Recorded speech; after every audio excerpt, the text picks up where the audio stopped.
thought we deserved to win it. I said that, you know, against the last game in Chivas, and I'll give a lot of credit to the guys. We went down 1-0. It feels that every mistake that we make at the moment, we get punished for, and I think that's a valuable lesson for us. I hope we learn from it, and I hope we continue to move forward. But I don't think any of the guys hung their heads. I think they kept working hard. Very proud of them. And you know, with everything that we've gone through at the moment, I think it's a tremendous sign that, one, they didn't give up. They knew what we expected and what they expected of themselves, and I take that as a big positive and a big plus for the players. They continue to try and find a way to win, and some of the football that we played I thought was very impressive. Given that you would say the conditions today are probably more suited to Dallas, we continued to try and, throughout the whole game, we tried to put them under pressure. We tried to play our game at home and create rhythm and tempo in the way that we played. So I give a lot of credit to the guys. Was there more urgency and pace to the game after they scored that first goal? Yeah, definitely. That's always going to be the case unless the team don't respond as they should. But I think their response was absolutely brilliant, absolutely brilliant. And you know, again, if you're on a bit of a losing streak and you've got young players and you question the mentality in the past and you question the leadership, for that response, hopefully shows that some of the players are maturing, some of them are starting to give a little bit more, sacrifice a little bit more, and I think that's a positive. The urgency, I think we controlled the game prior to that, so we didn't have to take the risks that possibly we took, and that we were creating chances. I think even if you look at the number of shots that we had when they had a man sent off, it was still double what Dallas had. So we were controlling the game, we were creating chances, and when you don't put the chances away, being a defender and being in that position in the past, you know, it's hard not to be a little bit negative in that position and start to say, when are we going to score? Because it is every mistake that we make at the moment, we are getting punished, and hopefully that changes.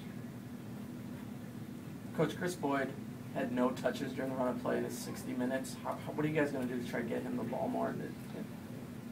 I think we got the ball into dangerous areas. I think, you know, Chris has played, you know, a game in conditions that maybe aren't suitable to him. Look at where he's come from. The amount of time it takes for foreigners to transition to this league is something that Chris has addressed himself. But in training, you see the quality of the individual and the quality of the finishing. You know, in a game like today where it gets a little bit stretched in the attacking third, maybe we've got to do a better job to get him on the ball, and he's got to do a little bit better job to find the ball. But you know, I don't think the conditions are ideal for Chris today. But you know, it's something that we addressed, and we'll move on. You substituted both Chris and Brent at the same time. Why was that decision? It's just a system change. We went with two up top to try and apply a little bit more pressure and push our wide midfielders a little bit higher, trying to you know, keep them camped in their half.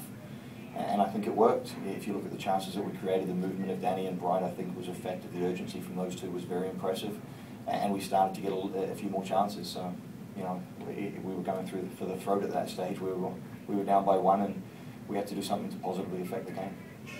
You were saying that they punished for the mistake. What was the mistake on their goal? What did you see on that?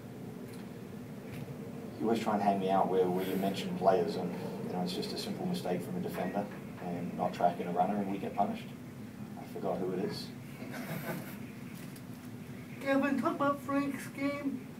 Frank was good. I think he had got a bit of a rough deal from the referee. I think he was constantly being fouled, and you know, he did well to keep writing challenges, keep working with it, but he opened them up. You know, and for Frank, he's a special player, and we need to get Frank doing that week in, week out, because you've seen what he can do. And now we've got to start to get him on the score sheet a little bit more. But Frank is a player that, you know, since I've been the interim head coach, has been nothing but, you know, at home and by and large on the road, nothing but fantastic. And we need to keep building that. I think Darlington, you know, again was effective at moments throughout the game. I thought Khalif, when he came on, was effective. We're getting a lot of young players who are coming in and playing with confidence, I feel. I think if you start to see some of the passages of play, some of the movement, our ability to keep the ball in tight spaces, some of that to me is impressive. And players are playing with a little bit more freedom. And now we've got to cut out the mistakes and play with that freedom and finish our chances. Gavin, the role of Diego has clearly changed, and pushing him forward and playing him wide seems to be really responding. Yeah, we've taken the leash off him a little bit. We're asking to pressure a little bit higher. And I've never seen an engine on a player like that. I'm very impressed with his mentality, his work ethic, his desire. And here's a player that epitomizes what we want to be as an organization. And that blue-collar mentality, the ability to just work, is unselfish, mannerisms and the unselfish way in which he plays, I think, is first class. And Diego, I don't speak about enough, but to me, he's a phenomenal person and an even better player. Can you talk a little bit about Jack's goal and what it means for the Cats to score and bring the team back from the draw? Takes you back a little bit to the start of last year where he was getting in good positions.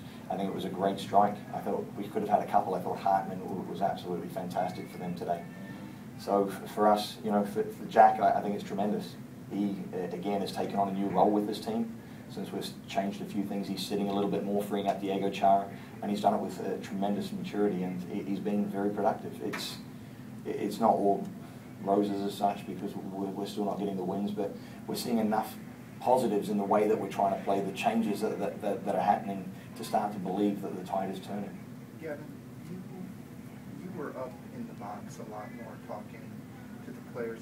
Are you starting to sort of get a feel of how you're dividing up responsibilities, being the interim coach of this team, in terms of with all the other coaches? Are you starting to get a system now? I think we have actually a very, very good understanding with the coaches, and one that I'm very happy with. I think all the coaches have an equal voice, and my voice is no greater than theirs. Obviously, I deliver the final message, and that's the ultimatum as such. But I think with Sean, with Amos, with Cameron, with Tosh, they all play a role. Jim Rylett comes in and is very effective. Today, it was possibly just wanting to get a little bit more urgency, and I know it was hot, but we wanted to keep the accelerator on. So either myself or Sean or Amos were constantly up, constantly trying to get a little bit more out of the players to see if we could.